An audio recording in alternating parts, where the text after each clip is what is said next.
Cuando eres freelance, tienden a escucharte más, ¿vale? Y la otra ventaja es que también puedes cobrar más. Tú nunca te tienes que tirar a una piscina sin agua. O sea, yo me tiré a la piscina porque había agua. ¿Entiendes? Yo tenía un lugar donde vivir. Entonces yo no quería que fuera solamente la escuela, quería que fuera una comunidad. Aquellas personas que dejan su cuenta ajena para empezar a generar contenido tienen un sueño, que es poder vivir de esto gracias a su comunidad. Nuestra invitada de hoy nos cuenta el recorrido que ha realizado para llegar a que este sueño sea una realidad. Espero que os guste y que lo disfrutéis.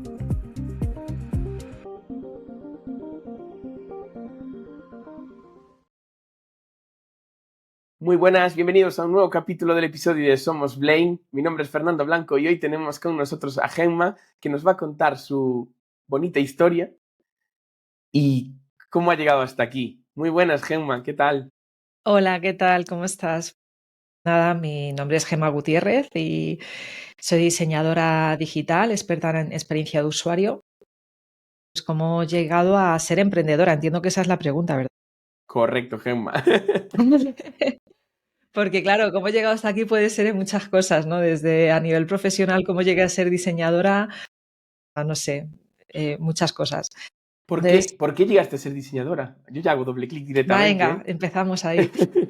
Bueno, yo estudié fotografía en un momento que cuando salí de estudiar fotografía, yo estaba saliendo con un chico que estaba estudiando informática para ser programador. Y yo veía las cosas que hacía él, una vez me enseñó una página web que había hecho y tal, y a mí me llamaba mucho la atención el mundo digital. Pero claro, hablamos de un momento en el que yo tuve la suerte de conocerle a él porque realmente en mi ámbito directo no tenía absolutamente ninguna referencia del mundo digital. Hablamos del el año 1999-2000. Yo era muy jovencita, yo tenía ahí, tenía 19 años y en el año 2000, pues fue cuando la Unión Europea empezó a meter mucho dinero en España, porque España acababa de unirse, ¿no? 2000, 2001, 2003, y tuve la gran suerte de poder estudiar diseño web con subvenciones que estaban llegando a España a nivel de formativo. Pues pude aprender diseño digital porque era un momento donde apenas había escuelas, las que había yo no me las podía permitir. Yo vengo de clase obrera, que no llega, vamos, mi familia no llegaba a final de mes, básicamente, entonces yo no me podía permitir ir a una escuela privada para aprender diseño. Y bueno, pues tuve esa oportunidad de aprender diseño web, ¿no? En un momento que en cuanto salí y empecé a buscar trabajo, lo encontré, porque no había en España perfiles profesionales que supieran diseño web, cosa que ahora no tiene ningún sentido. Ahora es todo lo contrario, hay muchísima gente, ¿no?, haciendo diseño web, sí. Pero claro, hace 24 años pues era muy distinto y eso me abrió unas puertas a poder comenzar a trabajar como diseñadora digital. Y unos años después, fue en el 2011, pues me convertí en diseñadora UX después de muchos años trabajando como diseñadora web y como diseñadora visual, diseñando productos digitales de software. Me acuerdo que estuve 5 años en una empresa diseñando para un hospital, un software para un hospital. Pero claro, yo no era consciente que yo estaba haciendo... Claro, yo ya estaba haciendo UX sin saber que estaba haciendo UX y eso le ha pasado a mucha gente que trabaja a día de hoy, que tiene experiencia de más de 10 años en UX, ¿no? Que igual te cuenta la misma historia, ¿no? Es que yo empecé a hacer diseño digital, diseño UX y no era consciente, ¿no? Aunque ya se conocía en el 2011, ya había perfiles profesionales en el mundo del UX y ya empezábamos a escuchar hablar de ello, pero toda la formación era en inglés, ¿no? Y claro, ahí me tuve que poner las pilas en el inglés también. La excusa, ¿no? La excusa. Que a veces buscamos. Sí. Y ahí ya estaba yo trabajando pues para grandes consultoras, muchas de ellas te llevaban a clientes finales. He estado trabajando para Inditex, he trabajado para el Banco Santander, he trabajado para Génesis Seguros. Bueno, he estado básicamente muchos años de mi vida trabajando para banca y aseguradoras, ¿no? Y en el 2016 hay un impasse en mi vida y tuve una mala experiencia en una empresa y ahí, a través de un despido, decido que no quiero volver a trabajar para bancos y aseguradoras, que era lo único que yo estaba encontrando y que por desgracia me estaba especializando en un ámbito que a mí no me gustaba. ¿Sabes? Es que no me gusta trabajar para bancos y aseguradoras. Yo ya lo tenía clarísimo. Esto pasa en el 2016 y yo, valiente de mí, yo lo pienso ahora y dije, valiente de ti por hacer eso. Y cogí y me fui, me gasté la indemnización en irme un mes a aprender inglés a Nueva York. Tenía por allí un amigo. Y ahora cerramos también ahí el hilo con esto porque me voy la semana que viene a Nueva York otra vez.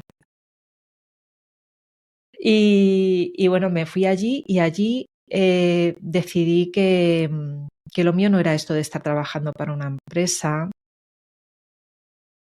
Unos meses antes de irme a Nueva York me surgió la posibilidad de trabajar con una startup y yo ya decidí que yo quería el mundo de las startups. Pero lo que no sabía es que en ese momento iba a ir muy vinculado al mundo de ser freelance y autónoma, ¿no? Y tener mi propio negocio. Y bueno, yo que siempre he sido muy curiosa, pues empecé a investigar, a aprender más, a reunirme con gente que estaba emprendiendo y encontré gente que me mentorizó y empecé pues a ser diseñadora freelance por un lado y por otro lado, 2 años después, comienzo lo que se llama pues el podcast de Píldoras UX, que es el que me ha hecho conocida a día de hoy. ¿Vale? Todo el mundo o mucha gente que está en el mundo del diseño, tanto en España como en países de Sudamérica, me conocen por Píldoras UX, ¿no? Y es como nosotros te hemos conocido también y como hemos llegado hasta ti, por supuesto. Mira, una pregunta. ¿Qué ventajas consideras que hay de ser freelance y dar servicios a startups versus que te contrate una startup? Mi experiencia y también de gente que conozco que es freelance es que tienen más en cuenta tu opinión como experta en diseño UX. Por algún motivo, cuando te contratan, pasas a tener como menos valor a nivel de opinión dentro de la empresa, a no ser que esa empresa tenga una buena estructura. Por ejemplo, muchas startups contratan perfiles de product designers y tienen unos procedimientos y unos procesos que sí que realmente le están considerando la opinión de estas personas para crear productos digitales, ¿vale? Pero muchas otras, en parte por la falta de madurez UX, consideran que, bueno, que eres la persona que pintas pantallas y no te dejan dar ninguna opinión ni ayudar en ese proceso de creación de un producto digital, ¿no? Entonces, cuando eres freelance, tienden a escucharte más. Y la otra ventaja es que también puedes cobrar más. ¿Por qué? Porque, claro, no te están pagando la seguridad social, no te están pagando una serie de cosas, por lo tanto, tú deberías estar cobrando el doble o el triple que una persona que esté contratada por el mismo trabajo, ¿vale? Depende también cuál sea tu caché, tu contacto y cómo te hayas vendido al final. Que he dicho el doble o el triple, pero habrá gente que yo que sé cuánto cobre, ¿no? No lo sé. Totalmente. ¿Y crees que es para todo el mundo? No. Al menos lo que yo veo en España es que queremos la seguridad, la seguridad entre comillas, porque sabes que en una empresa te pueden echar en cualquier momento también. Y en una startup más. Y en una startup más tienes mucha más probabilidad, efectivamente, pero tienes esa falsa seguridad de tener un contrato y es verdad que en España para ciertas cosas, por ejemplo, pues que te den una hipoteca o firmar un alquiler de un piso, van a darle mucha más importancia a un contrato indefinido que a que si estás como freelance, aunque si estás como freelance y tú estás facturando muy bien, también tienes posibilidad, ¿no?, de conseguir tener esas ventajas, ¿no? Pero a mí me han dicho muchas veces, sobre todo cuando empecé en el 2017, mis amistades no lo entendían, ¿no? Y me mandaban ofertas de trabajo y, oye, Gemma, mira, claro, había mucho trabajo de lo mío, y me han llegado a decir en la cara, es que no entiendo que estés emprendiendo cuando podrías estar ganando muchísimo más contratada, ¿vale? Yo podría estar ahora mismo teniendo bastante responsabilidad dentro de una empresa, teniendo un buen sueldo, pero claro, eso también me implica a que si me llega un proyecto para banco o una aseguradora tengo que decir que sí, a que si yo quiero hacer unas vacaciones que coincidan con las de mi marido, pues igual no puede ser porque estoy en un proyecto y no puede ser. O sea, no tengo el margen de negociación que tú puedes tener cuando eres freelance. Entonces, yo quería eso, quería también trabajar desde casa, aunque es verdad que la pandemia nos trajo el poder trabajar desde casa. Luego, la vida me ha dado una aguantada, por así decirlo, porque ahora me pasa que me voy a un coworking 3 veces por semana porque no puedo estar en casa. Pero bueno, eso son cosas bueno, de también que nunca pensamos, ¿no? Siempre tienes como el ideal de, trabajar en casa es genial. Y luego cuando llevas trabajando en casa X años dices, qué harta de estar en casa, ¿no? Eso Tal también me cual. pasa. Bueno, ¿y qué es Píldoras UX, Gemma?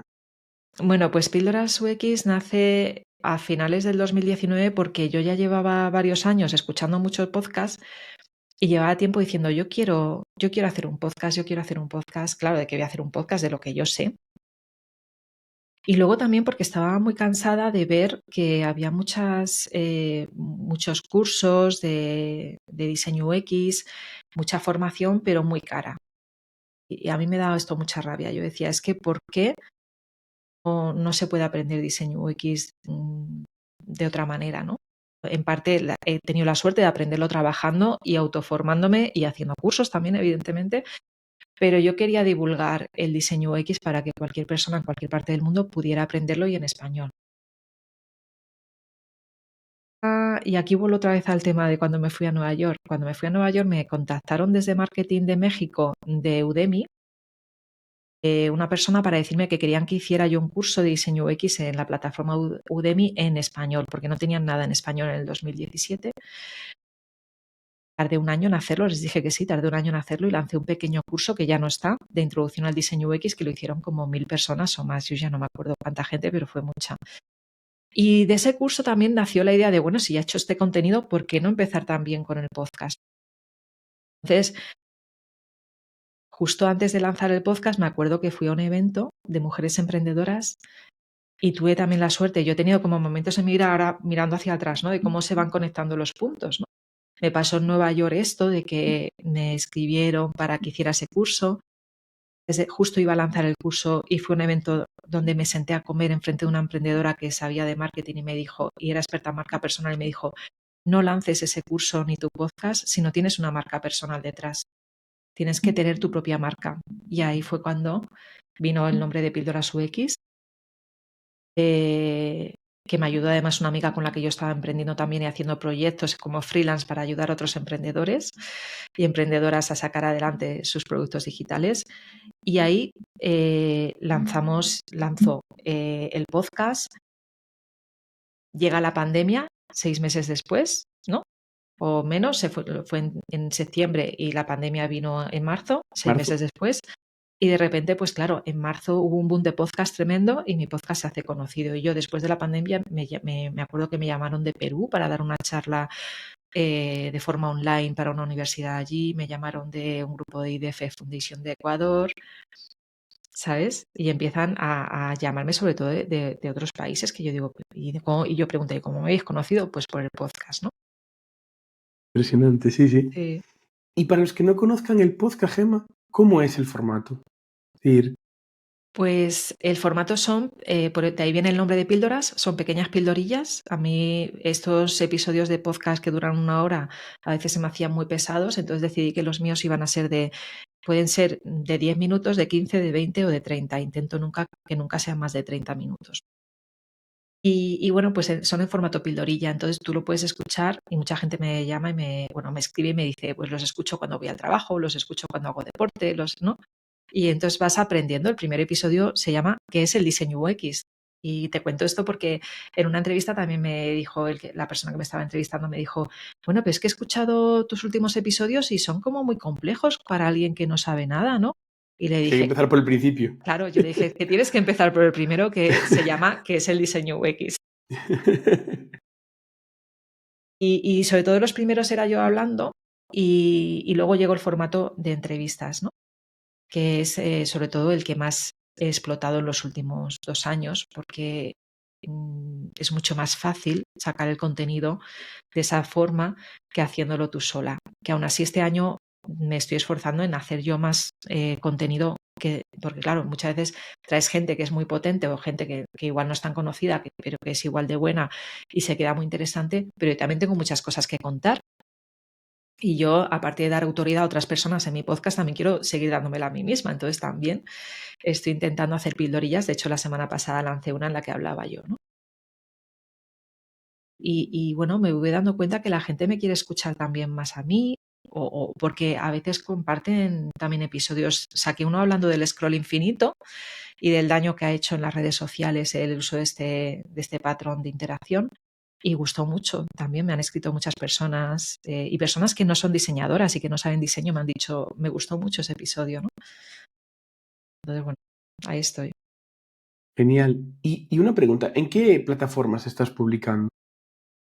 Pues yo empecé a subirla a una que se llamaba Anchor, que luego la compró Spotify.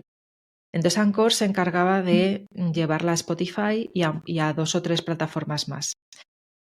Luego me enteré por una mentora que tenía que tenía que engancharla de alguna forma también o hacer, no me acuerdo muy bien cómo funcionaba, lo hice hace años, ya ni me acuerdo, pero para que se publicase también en iTunes, ¿no? En Apple Podcast. Y entonces ahora se publica también en Apple Podcast y en iVoox no se podía conectar directamente. Se estuve subiendo a iVoox también algunos a mano hasta que me cansé y dejé de hacerlo y tengo que volver a subir a iVoox, lo tengo pendiente. Pero en iVoox no están todos los episodios de mi podcast, solo algunos. Bueno, esta pregunta es un poco personal ya para intentar aprender para, para este mismo podcast, por eso te preguntaba.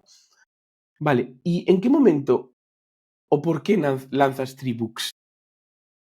Pues mira, lanzo Tribooks porque yo cuando empecé con el podcast empecé también a hacer de freelance siendo profesora en otras escuelas, ¿no? En otra escuela en concreto, una de presencial que había en Madrid. Y me acuerdo un día que hablando con el director le dije, oye, le propuse que promocionaran mi podcast, ¿no? Que fueran patrocinadores. Y me dijo que no porque él sabía que yo iba a ser o sea, que yo iba a ser competidora en el futuro de esa escuela. Y de repente me quedé como en shock. Y yo no había pensado sacar una escuela, pero tenía razón porque me acuerdo que cuando mis estudiantes después de ese curso para aprender diseño UX UI se iban, ¿vale? Se iban del curso, me decían, ¿cómo puedo seguir aprendiendo contigo? Yo les decía, bueno, pues a través del podcast, ¿no? Y bueno, pues me decían, no, pero es que no es suficiente, es que queremos seguir aprendiendo contigo porque nos gusta mucho cómo explicas y tal. En ese momento que también, por lo mismo, yo estaba en paralelo trabajando como profesora para esta escuela, estaba también teniendo muchos contactos con otra gente que estaba emprendiendo, haciendo de freelance como diseñadora para otras empresas. Y yo empecé a conectar todo y dije, empecé a conocer gente que estaba emprendiendo, que tenía escuelas de membresía, seguía el podcast de una gente que hablaba de escuelas de membresía y dije, creo que ahí está la solución. Mis estudiantes no necesitan otro curso avanzado, sino continuar conmigo en una escuela como si fuera una membresía mensual, como el gimnasio, ¿no? Y de ahí nació Tribooks. Y entonces yo no quería que fuera solamente la escuela, quería que fuera una comunidad. Así que hay una comunidad en Discord privada para la escuela. Hago eventos presenciales cada 2 meses. Este año por primera vez, porque este año en mayo hizo la escuela 3 años y en junio nos fuimos un fin de semana a una casa rural. No Qué todas guay. las personas, pero las que pudieron irse fin de semana.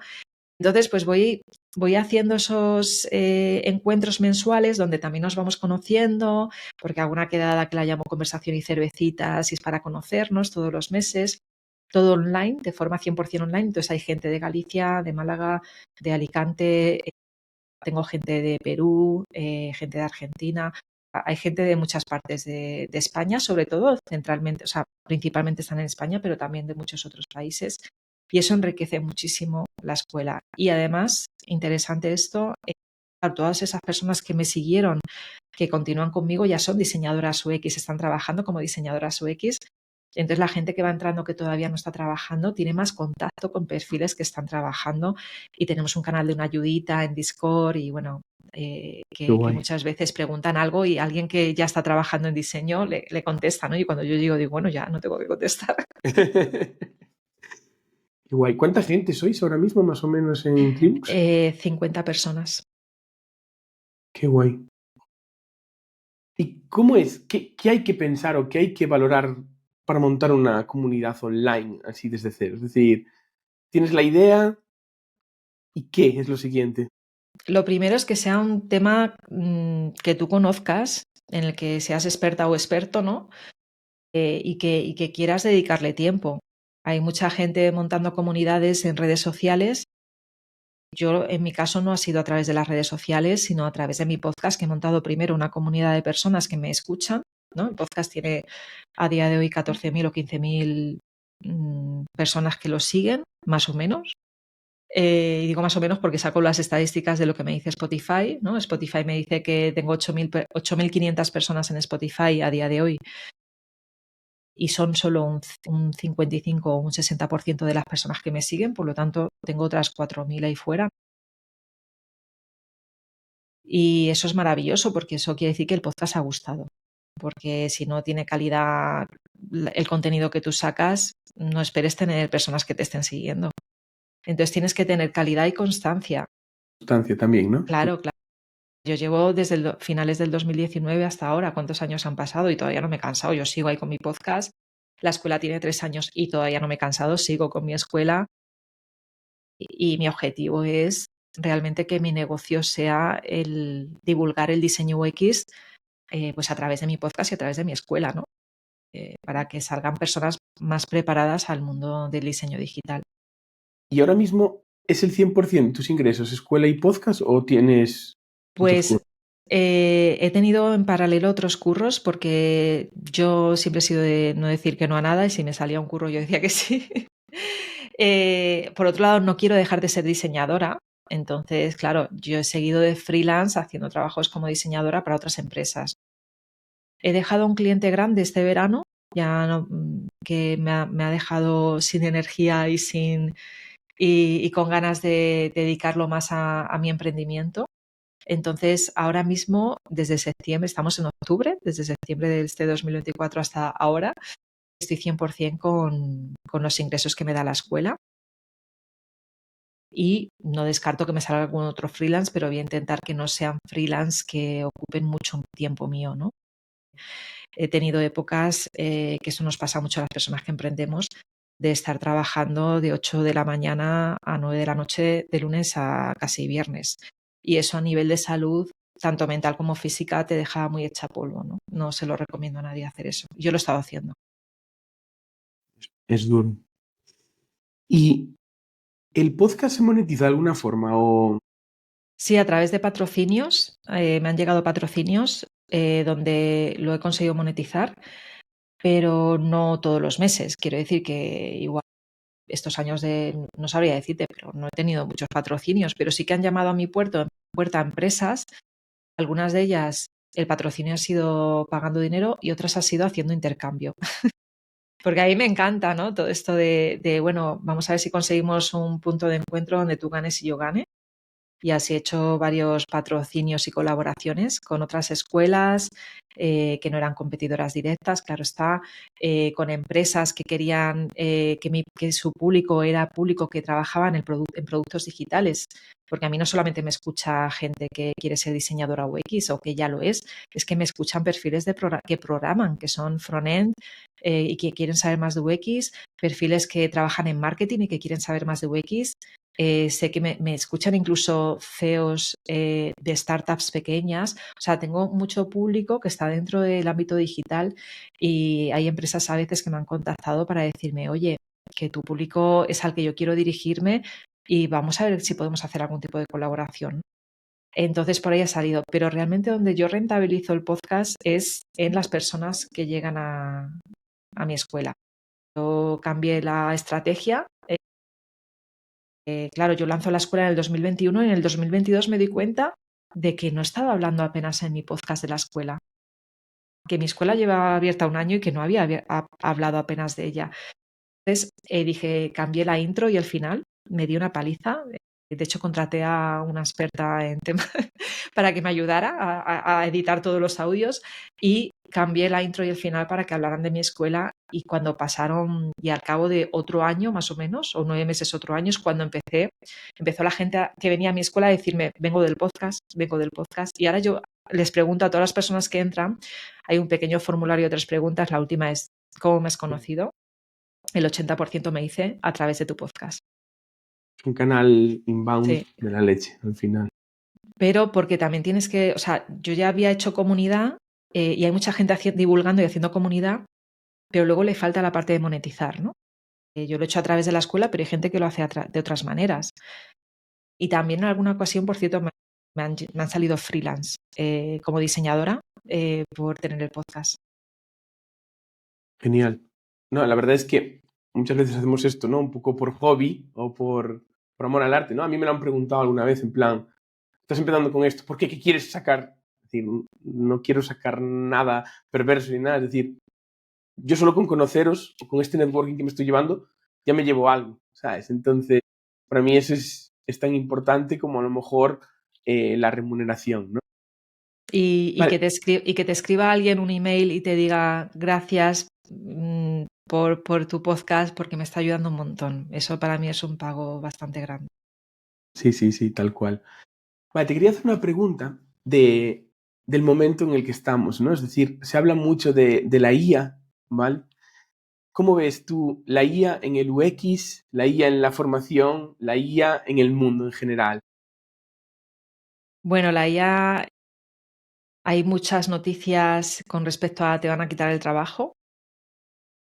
Las IA sí van a ocupar un lugar dentro de nuestros procesos de trabajo. Es decir, va a haber un antes y un después trabajando con respecto a si usas o no usas la IA, ¿no? La IA a día de hoy es un asistente virtual que te puede ayudar todos los días, desde escribir un email hasta mil cosas, un proceso de diseño, pero tú tienes que tener los conocimientos para saber si la IA lo que te está diciendo está bien o no. Porque a día de hoy la IA se confunde, la IA engaña y dice cosas a veces que no tienen que ser, ¿no? Alucina. No sabemos el día de mañana, la idea es que deje de alucinar, ¿no? Y es verdad que en muchos productos digitales se está empezando a introducir la IA. Ahora mismo hay un boom de que parece que todos los productos y servicios digitales deben de tener una IA detrás. Y, por ejemplo, ya está impactando negativamente en muchos ámbitos, ¿no? Por ejemplo, ya sabes que hubo una huelga de guionistas en Estados Unidos porque la IA está empezando a escribir. Bueno, te puedes basar o te puede ayudar una IA a escribir un guión. También en el mundo de la fotografía está habiendo una crisis y en el mundo creativo sobre qué sucede si esa imagen está hecha pues con una inteligencia artificial y no es real, pero parece real, ¿no? Y también hay una crisis en el periodismo. De hecho, han denunciado a OpenAI al ChatGPT, lo han denunciado precisamente porque saca información de periódicos, ¿no? Y los periódicos han dicho esto que estáis entrenando a la IA con nuestro contenido, no puede ser. Entonces, hay mucha crisis alrededor, pero también hay muchas oportunidades. Yo aquí lo que recomiendo a todo el mundo es que aprenda a utilizarla, que no la odie y que vaya con un sentido de ser, de eso, de introducirla en tu día a día, de ser positiva pensando esto me va a ayudar en vez de esto me va a quitar trabajo. Yo creo que no, a día de hoy no es capaz de razonar para tomar decisiones estratégicas, ¿vale? Y quien utilice la IA para hacer eso está haciendo un gran error, yo creo. Yo no dejaría la estrategia de mi negocio en las decisiones de una IA. Le puedo preguntar a ver qué dice, por curiosidad, y quizá me pueda dar algo interesante, pero poco más. Y a nivel de diseño, creo que también hay mucho miedo, ¿no? De nos va a quitar el trabajo. Bueno, yo creo que llegará un momento que quizá diseñemos menos pantallas, menos wireframes, ¿no? Porque le dirás, ahora escribirás un prompt y ya te empezará a diseñar pantallas en ese programa de diseño. Yo principalmente uso Figma. Y entonces ya, o flujos, pero a partir de ahí tú tienes que darle forma, tú eres quien entregas, tú eres quien defiende ese diseño ante un cliente, no va a ser la IA no va a ir por ti a defender ese diseño y a decir el por qué has tomado esas decisiones, ¿no? Entonces, ahí es el punto de inflexión donde tenemos que avanzar como profesionales del diseño para que realmente nuestra forma de narrar y de explicar y de tomar decisiones y de explicar por qué hemos tomado esas decisiones sean potentes y seamos buenas en esa parte. Si tú no tienes habilidades comunicativas, mejor que no te dediques al diseño. Eso es lo Tal primero. cual. No, incluso yo como lo escuchaba ya hace bastantes meses, cuando empezó un poco así el boom de OpenAI, ChatGPT, ¿no? Es decir, como que ahora mismo a nivel de experiencia de usuario, pues lo vemos como o como un prompt o como alguien que, bueno, por ahora el voice to voice aún es muy, muy caro, ¿no? Pero yo creo que a nivel de experiencia de usuario, el que sea capaz de integrar la IA de una forma diferente, que realmente cambie, ¿no? Es decir, fue como en su día el teclado y el ratón, o el ratón, perdón. Es decir, estaban locos, ¿cómo vamos a usar un ratón, no? Y llevamos, ¿qué? 40 años que parece que sin el ratón no podemos vivir. O cuando llegó el iPhone, tocar con el dedo, no, es con el dedo no se va a poder escribir. O Sí. me acuerdo la BlackBerry, ¿no? Que tenías la BlackBerry y había gente que escribía súper, súper rápido y con la pantalla no tiene sensibilidad del botón, no sé qué, no sé cuánto. Yo creo que el gran reto tanto para la gente más técnica como para la gente más de experiencia de usuario es eso, cómo vamos a integrar nuestro producto digital de una forma diferente, ¿sabes? No en un chat. Porque un chatbots llevamos teniéndolo los últimos 10 años y la moda de los chatbots ya casi está pasada, ¿sabes? Pero eso, tengo un LLM o tengo ¿sabes? Tengo Machine Learning o todo lo que sea, ¿cómo hago que eso realmente acelere mi aplicación o yo pueda interactuar de una forma invisible, ¿no? Entre comillas, con esa aplicación y la IA? Yo creo que ahí está el gran reto también como UX design o como product design o como front-end developer o como lo que sea. Sí, desde luego. A día de hoy muchos productos digitales tienen IA y ni siquiera lo sabe el usuario final. O sea, la persona usuaria final no tiene ni idea de que Netflix, cada vez que entras, tiene una IA por detrás que está personalizando tu contenido. Y pasa lo mismo con prácticamente todas las redes sociales, ¿no? Entonces, empecemos por ahí, que es que no sabemos que la mayoría de los productos digitales que usamos tienen una personalización donde detrás hay una IA, porque siempre la relacionamos con el chat, ¿no? Con un chatbot, con el chat, pero no, es que la IA es mucho más. Y bueno, ¿hacia dónde va a ir el mundo? Pues es que también depende un poco de cómo vaya avanzando la IA. Si es que ahora cada 6 meses nos encontramos con algo nuevo. Nuevo, tal cual.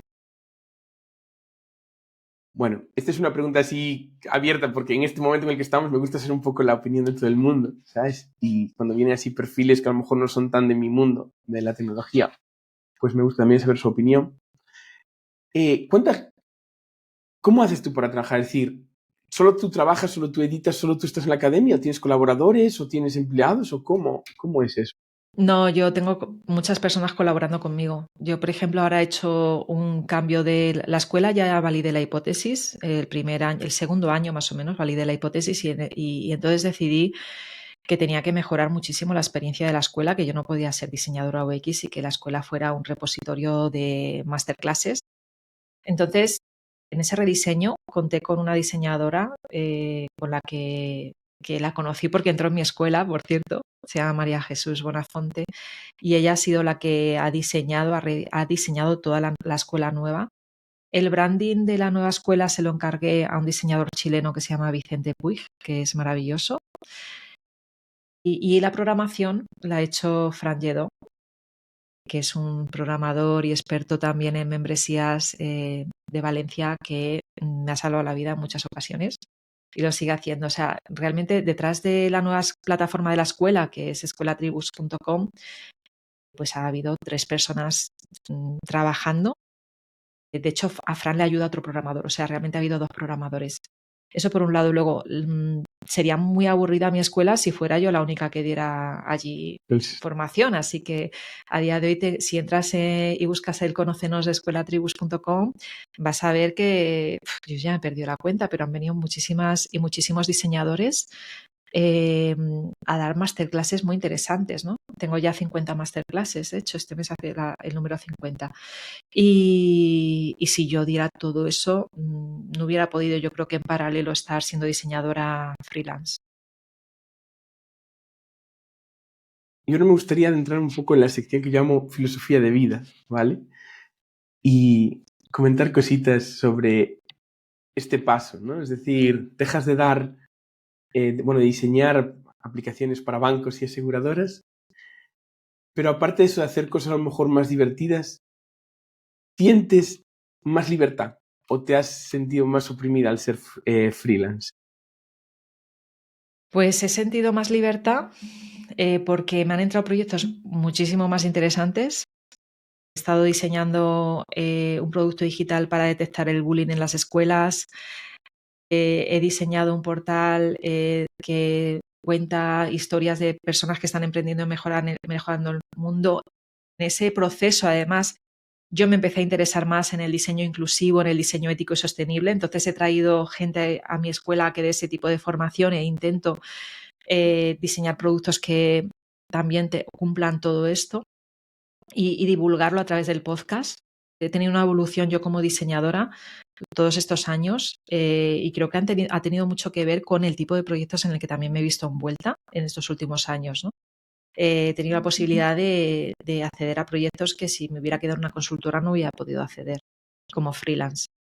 Pero también es verdad que muchos de ellos pues se ha accedido gracias a que me han conocido por el podcast y ya tengo un nombre, a través también de contactos, porque después de 20 años trabajando en el mundo digital, si te has movido, que yo me he movido bastante, pues tienes muchos contactos, entonces te van saliendo freelance. He trabajado incluso para consultoras para las que trabajé en su momento contratada como freelance. Nunca me ha faltado hasta ahora, y toco madera, nunca me ha faltado trabajo como freelance, pero mucha gente no da el paso porque no sabe cómo empezar, no tiene esos contactos, no tiene ese expertise o esa experiencia, ¿entiendes? Entonces le cuesta mucho más dar ese paso. Y te digo esto porque yo, a través de mi trabajo, porque llevo 25 años trabajando en esto, pues estoy en un momento muy bueno de mi carrera profesional, ¿no? Pero si tú nada más acabas de estudiar y ya quieres ser freelance, eso es muy difícil. A no ser que tengas esos contactos que te ayuden a dar ese salto a ser freelance, ¿sabes? Realmente. ¿Y qué es para ti el éxito y el éxito de tu proyecto? Para mí el éxito de mi proyecto es que conseguir tener, por un lado, tranquilidad económica y por otro lado, tiempo. Y esto es lo más difícil, porque a veces tienes tranquilidad económica y no tienes tiempo, y a veces tienes tiempo y no tienes tranquilidad económica. Entonces, llegar a ese equilibrio es un reto, estoy en ello todavía, ¿eh? Era mi siguiente pregunta, si habías llegado. No, estoy en ello todavía. Espero llegar pronto. Porque tú desde dónde vives, Gemma. Bueno, ese es otro punto, yo lo he contado muchas veces. Yo vivo ahora mismo a las afueras de Madrid, en Móstoles, y vivo de una forma que me da la posibilidad de ser freelance.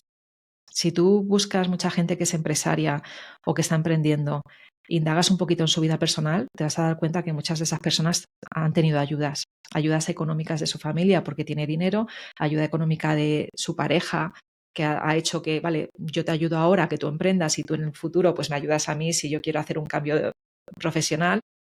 Y yo he tenido ayuda de mi familia en el sentido de que he tenido un lugar donde vivir sin tener que pagar un alquiler y una hipoteca. Vale. Y eso a mí ya me ha hecho que yo pudiera empezar a emprender como freelance, que eso a veces se me olvida contarlo y es importante. Hay por desgracia, en este mundillo del emprendimiento, hay mucha gente que te vende que te tienes que tirar a la piscina sin que haya agua. Y ser valiente y saca un préstamo si lo necesita. O sea, para emprender tienes que darlo todo. Eso es una falacia, una mentira tremenda. Tú nunca te tienes que tirar a una piscina sin agua. O sea, yo me tiré a la piscina porque había agua. ¿Entiendes? Yo tenía un lugar donde vivir. Y porque sabías nadar también. Sabía nadar también, ¿no? Sí, sí. Entonces, esto me gusta contarlo porque si no tienes esa base y ese apoyo, es mucho más difícil emprender. Al menos en España, yo no sé otros países, pero en España tienes que pagar el acoto a autónomos, tienes que pagar, devolver un 21% de todo lo que cobras al Estado cada 3 meses.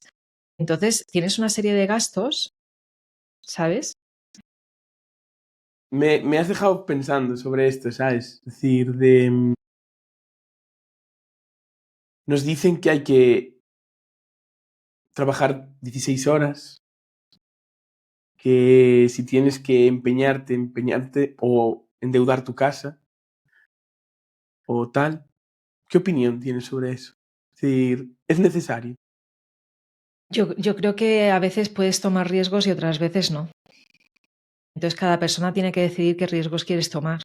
Yo me acuerdo que a veces me vienen estudiantes a mi escuela que me cuentan que han sacado un préstamo de 6.000 euros para poder pagar un curso para aprender diseño UX UI, una bootcamp o un máster o como quieras llamarlo. Y son personas que igual no, es que no están en una situación económica de sacar 6.000 euros para hacer un curso, para aprender lo mío, ¿no? Es claro, dar ese paso, yo nunca le voy a recomendar a nadie que lo haga, a no ser que tenga ese colchón que yo te digo, esa piscina llena. Si tú tienes una familia que te puede apoyar económicamente y tú no tienes esa preocupación, hazlo si quieres. Al final la decisión no debe ser mía. Yo, por ejemplo, no vendería nunca ningún curso de mi escuela diciendo, vas a encontrar trabajo a los 3 meses. No, es que puede que no lo encuentres a los 3 meses, es que puede que tardes un año. Entonces yo no te voy a decir, hazte emprendedora, hazte freelance, porque cuando pasen 3 años vas a estar facturando 1.000.000 de euros. Yo qué sé, ¿cómo voy a saber yo si te va a ir bien o no? ¿Entiendes? Porque parte de ello es todo tu esfuerzo, tu confianza en ti misma, el tiempo que le dediques. O sea, hay muchas cosas que están sobre la mesa que influyen en si te va bien o no, ya seas freelance o diseñadora UX o, ¿sabes? Entonces, a día de hoy y más con la situación económica que existe, ¿no? Estamos con una crisis, con las guerras, con tal. Guerras. Claro, las guerras que tenemos, empezó con la de Ucrania, ahora tenemos el conflicto de Israel. Yo con todo esto que está pasando ahora mismo, yo no le voy a decir a la gente ni voy a dar consejos, porque no quiero ser responsable, no quiero que luego lleguen y me digan, es que Gemma, tú me dijiste, ¿sabes? Ni he vendido este curso así y me has prometido esto. No. Yo intento ser ahí, yo no prometo. Y mira que me pasó hace poco, el mes pasado, en septiembre, hice un evento presencial y hablando con una persona me dijo que le explicara mi escuela.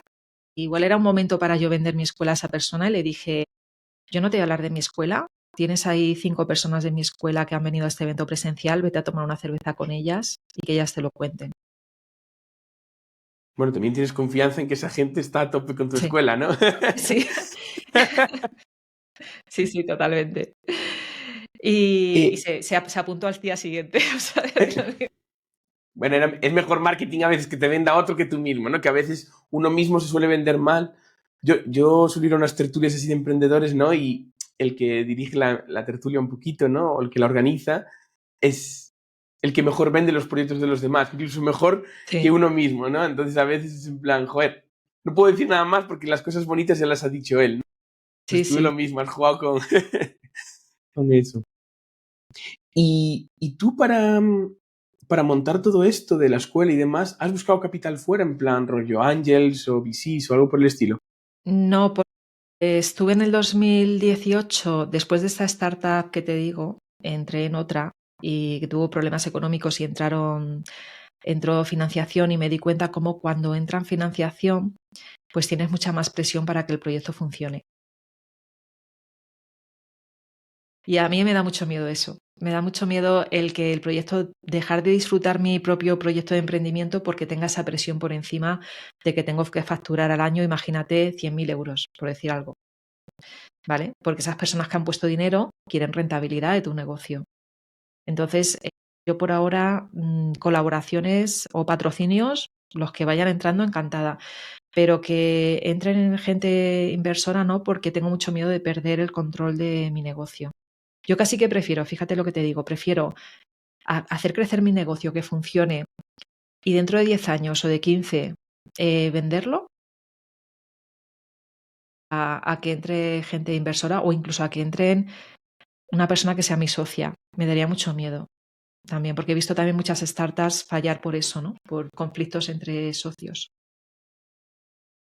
Tiene más sentido que yo continúe al 100% yo y no busque personas, que personas que me ayuden, pero de otra manera, ¿no? Colaboradoras, freelance, pero que mi negocio sea mío, que yo sea la fundadora de esto y que nadie más opine, porque eso por un lado me pasó un poco esto que no acabó mal, o sea, somos súper amigas, pero sí que me abrió los ojos de decir, pero ¿qué esperas, Gemma? O sea, ¿para qué te vas a unir a nadie?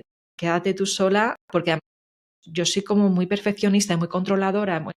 Bueno, ya no soy tan perfeccionista, ya estoy un poco más.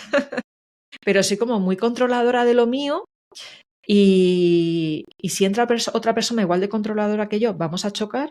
Y si entra otra persona que es como muy dejada, también vamos a chocar. Entonces digo, no, yo tengo que emprender sola.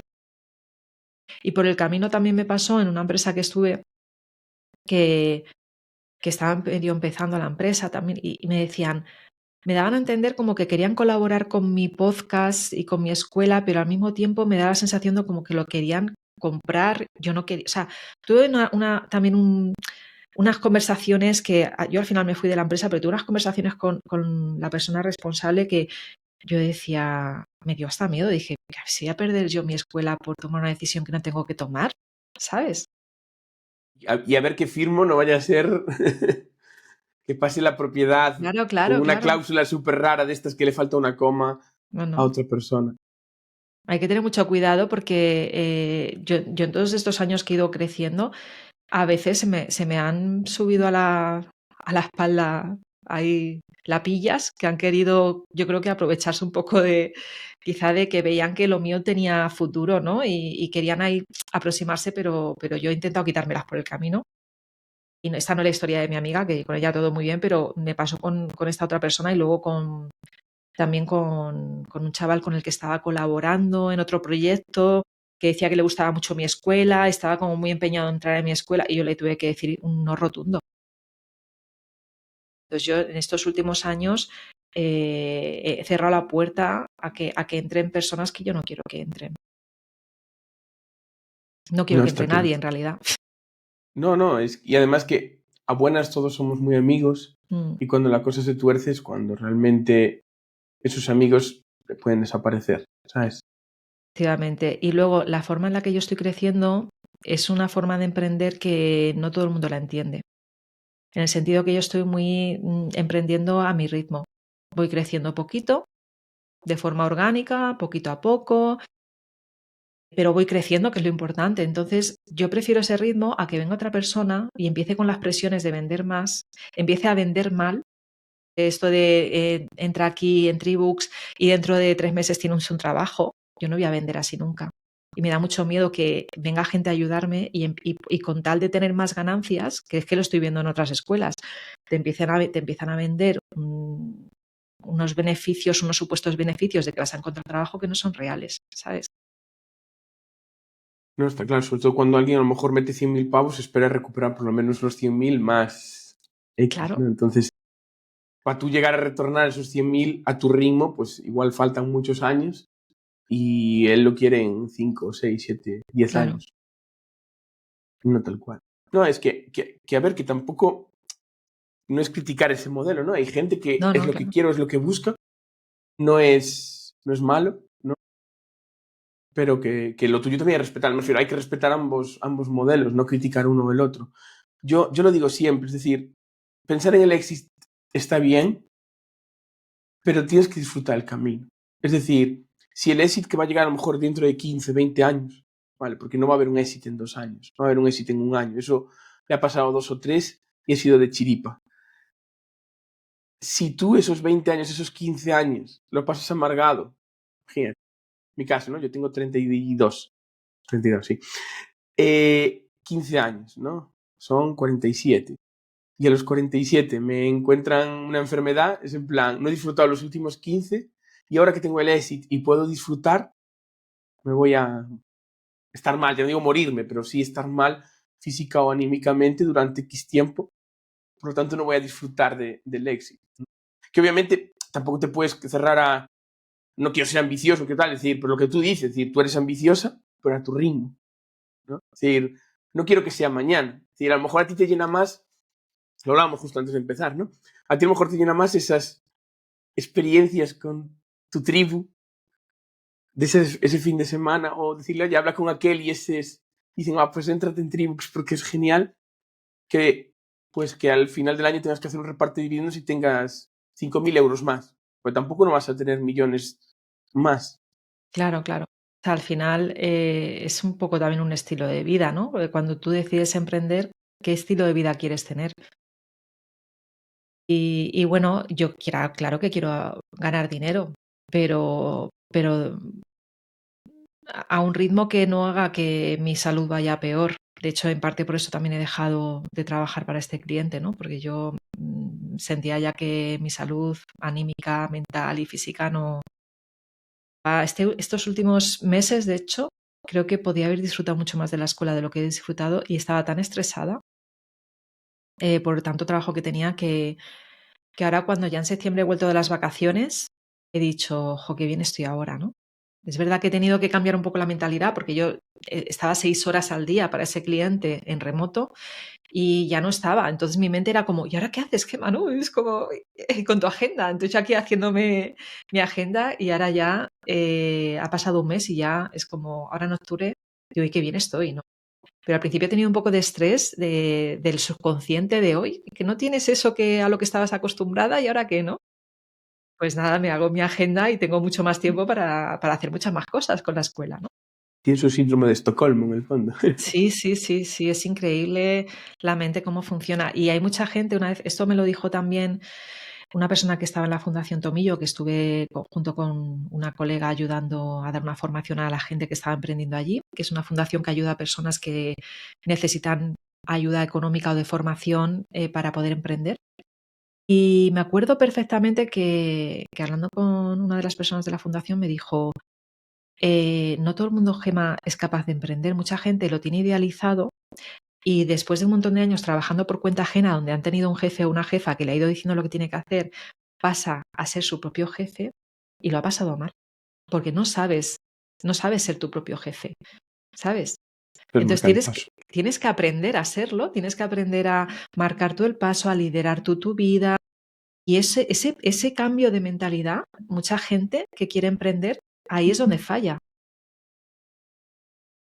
Te lo estás apuntando. Me lo estoy anotando, es que me ha parecido brutal. Es decir, me lo estoy anotando. No, es Me que ha es parecido... verdad. Y eso es lo que me ha pasado en el mes de septiembre. Yo tenía que hacer ese cambio de mentalidad de ya no tengo ese apoyo económico de este cliente, ya no tengo la agenda ocupada por este cliente, ahora tienes que ocupar tu agenda, ver y sentarte y ya tienes tiempo para hacer tu estrategia de negocio y de repente llega el subconsciente que no está acostumbrado a eso y digo subconsciente porque yo a nivel consciente estaba súper contenta, ¿sabes? Con este cambio.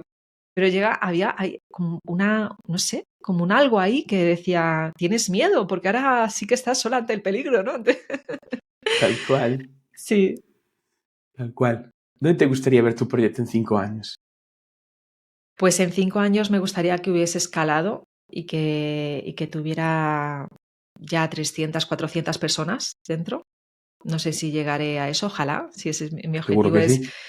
yo estoy en un crecimiento de la escuela entre un 20-25% anual, sin haber dedicado todo el tiempo que le estoy dedicando ahora, también te lo digo, y con una web que era horrible, y la que yo tenía antes era horrible, la he mejorado muchísimo, ahora está explicado todo bien. Hoy le he mandado un audio a mi programadora, Fran, y le he dicho, Fran, estoy contentísima porque en este mes que hemos abierto la escuela ha entrado mucha más gente. Estoy muy contenta, ¿no? Entonces, claro, esa escalar de mi escuela por suscripción es lo que quiero en los próximos 5 años.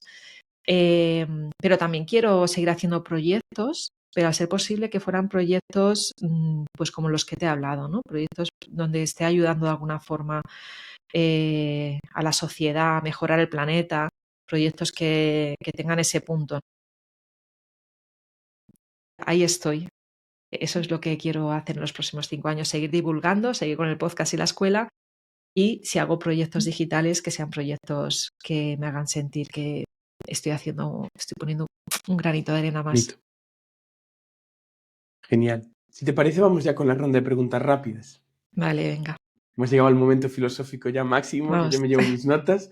Vamos a poner las preguntas rápidas. Vale. ¿Cuál es más o menos el coste de mantener tu proyecto? No me refiero a salario, me refiero a de tenerlo vivo. El coste de mantener mi proyecto vivo. Bueno, pues ahí es que tendría que ponerme a sacar todo el hosting que tengo que pagar, las herramientas que tengo, el email marketing, mi tiempo. Es que ese es el tema. El coste es con mi tiempo o sin mi tiempo. Esta respuesta es buenísima, Gemma. Es decir, que a veces pensamos solamente en el coste de un servidor o Claro. en el coste de tal, pero no pensamos en el coste de tu tiempo o subcontratas, etc. Es decir, la respuesta es buenísima. Y te voy a decir una cosa. Una vez mi suegra me dijo, Gema, pero te merece la pena. Mi suegra le encanta mi podcast, ¿vale? Pero me dijo, ¿te merece la pena el podcast? No te está dando dinero. Y yo le dije, es que me está pagando de otras maneras, que luego sí te da dinero, porque ya te digo que me viene gente a la escuela a través del podcast, pero yo le dije, es que me está pagando de otra manera el podcast. Entonces, claro, mucho del tiempo que invierto yo en divulgar de forma gratuita a través de mi podcast, me está dando otro tipo de beneficio, no solo económico. Pero yo he estado muchos domingos por la tarde delante de mi Editando, ordenador editando el podcast, porque se tal cual. publicaba el lunes, ahora he decidido que se publican los martes, porque yo no voy a estar un domingo por la tarde, ¿entiendes? Pero como el lunes yo tenía que trabajar para otros clientes, yo no podía estar el lunes editando el podcast. Yo he quitado mucho tiempo, menos mal que mi pareja actual, cuando me conoció, yo ya estaba emprendiendo, pues si no, yo creo que me hubiera dejado. Así que ¿Qué- bueno, pues, No, tal cual, que a veces eso, que hay que mirarlo todo. ¿Qué proyecto ajeno admiras más? me gusta mucho el proyecto de Sin Oficina, que me ha apuntado ya por fin este año, Yo porque también. sí, tú estás Sí, apuntado, qué sí. bien. Yo estuve apuntada y no lo pude disfrutar, y este año he dicho, lo voy a disfrutar, me voy a apuntar otra vez. Y me gusta mucho Bosco Soler porque es muy sincero, me parece una persona muy cercana. María Sajín, que es la que lleva toda la comunidad, también hice un curso de ella de comunidades y me encantan. Esas personas que son humildes, que al mismo tiempo aportan muchísimo valor, que no sé, como que me gustan ese tipo de personas que están emprendiendo y que no te están vendiendo todo el tiempo, me he hecho rica, ¿sabes? O he conseguido 1 millón de euros, o mira qué Lamborghini tengo detrás de mí. O sea, no me siento identificada con ese tipo de personas que emprenden. Entonces, a mí me gustan proyectos como Sin Oficina, donde las personas que están detrás son personas reales y que te cuentan las cosas como sienten y que además lo han hecho para mejorar también de alguna forma el mundo, ¿no? En este caso de las personas que emprenden en remoto. ¿Y una persona que te inspire? No tiene por qué ser famosa, ¿eh? Una persona que me inspire, bueno, es que es famosa. Nos vale. Me inspira mucho Vilma Núñez. Ella está en el ámbito del marketing digital, pero me inspira mucho. Sigo su podcast desde hace muchos años y es muy cercana. Me parece también muy... Es que no sé, yo lo siento, pero el tema de la gente que tiene el ego muy subidito es que no puedo con la gente así. Entonces, cualquier persona que esté emprendiendo o que esté en el mundo digital, del diseño y que sea cercana y que no te mire encima del hombro, ya es persona que yo voy a admirar de alguna forma. Sobre todo personas que han llegado a ser conocidas dentro del mundo, ¿sabes? Sí, sí. Que han hecho ese camino sin el Lamborghini que hablábamos Sí, antes. sin esa Con la realidad. arrogancia, sí. Que detrás del Lamborghini, es decir, lo que hay es humo, ¿no? Y yo lo digo siempre, el humo hay que estar metiéndole gasolina o leña para poder generarlo. Necesitas fuego. Si vas con humildad y con realidad, es mucho más sencillo. Como que da menos trabajo, ¿no? Que aparentar eso para afuera. ¿Cuántas horas duermes de media? Yo 7 horas mínimo, si no estoy con mucho sueño. Duro, eso, mira, yo te he dicho antes que he trabajado mucho, es verdad, pero yo nunca me he quitado horas de sueño para emprender, nunca. ¿Has pensado alguna vez en abandonar el proyecto? Hasta ahora no. Hasta ahora, a día de hoy, no. Y estoy muy, muy contenta de que eso haya sido así. Entonces tampoco te has arrepentido de dejar el mundo de la consultoría o de trabajar para terceros. No, no, y he tenido que lidiar muchas veces con ese miedo de no tener un contrato indefinido, ¿eh? Porque al final también con el tiempo aprendes que a ver que te pueden echar igualmente del trabajo. Entonces, muchas veces, bueno, pues trabajas, ser freelance es estar siempre un poco en la cuerda floja porque no tienes nada asegurado, pero de ahí también está tu responsabilidad de hacer un colchón económico, ahorrar y tener una vida que no esté por encima de tus posibilidades. Estira el pie según da la mano. ¿Has tenido alguna vez una fuerte discusión sobre el futuro de tu proyecto? No, porque como estoy yo sola en mi proyecto, lo más que me han llegado, y mi marido siempre me ha apoyado, nunca me ha dicho no hagas esto, no hagas lo otro, siempre me ha apoyado. Mis padres también me han apoyado. Entonces, lo más que he tenido quizás son personas preguntándome cómo te va, un poco en plan, quizá con cara de miedo, ¿no? A ver si me va a decir que no le va bien o pero por preocupación, porque son amistades, ¿no? Pero como hasta ahora siempre me ha ido poquito a poquito, pero ha ido a mejor, pues bueno, no he tenido que discutir. ¿Consideras que el éxito depende más del esfuerzo o de la suerte? Del esfuerzo, pero eso no quiere decir que la suerte no tenga también algo que ver. Pero creo que es del esfuerzo, porque muchas veces yo misma he cometido el error de decir que he tenido suerte por estar donde estoy, por haber llegado donde he llegado. Y eso le quita importancia al esfuerzo y a la constancia que he tenido. El esfuerzo lo primero, pero suerte también también debes de tener. De conseguir los contactos adecuados, de estar en el momento adecuado. Mi podcast se hizo súper famoso por la pandemia. Igual antes pues no se hubiera hecho tan famoso, no lo sé. ¿O sí? Nunca lo No sabrás. lo sabemos. ¿Has sacrificado tiempo con la familia y amigos por el proyecto? Sí. ¿Te ves trabajando en este proyecto los próximos 10 años? Sí. Vale. ¿Y si mañana te dieran 1 millón de euros por tu proyecto, lo venderías? Me lo pensaría, pero es posible que sí. o intentaría seguir formando parte del proyecto de alguna forma, ¿no? Hay mucha gente que hace eso, que lo vende, pero sigue formando parte del proyecto. Vale, ya por último, ¿a quién recomendarías como invitado del podcast?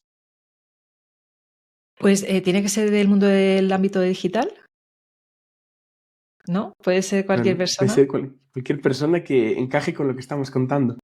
Invitaría a Enar Vega. ¿Vale? Yo, de hecho, la he traído a mi podcast para hablar del burnout, del estar quemada trabajando. Y ella me ha apoyado bastante este año en momentos que yo he tenido que no he estado bien. Así que yo la invitaría a ella. Y ya por último, Gemma, ¿dónde te podemos encontrar? Momento de cuña publicitaria, toda para ti. Pues en pildorasux.com para encontrar mi podcast, aunque también lo puedes encontrar en Spotify y en otro Apple Podcast y tal. Y si quieres encontrar mi escuela, pues en escuelatribux.com. Tribux acabado en X, que resulta que hay otra escuela que no acaba en X y habla de otros temas. Vale. Tribu X. Tribux acabado en X. Trabajado en X, Sí. exactamente. Genial, pues Gemma, de verdad, mil gracias por tu tiempo. Ha sido un placer esta conversa contigo. Y bueno, a todo el mundo que nos ha escuchado, espero que les haya gustado, que le den al like. Muchísimas gracias. Y la semana que viene, un nuevo capítulo en el podcast de Somos Flame. Hasta luego. Muchas gracias, Fernando. Hasta luego.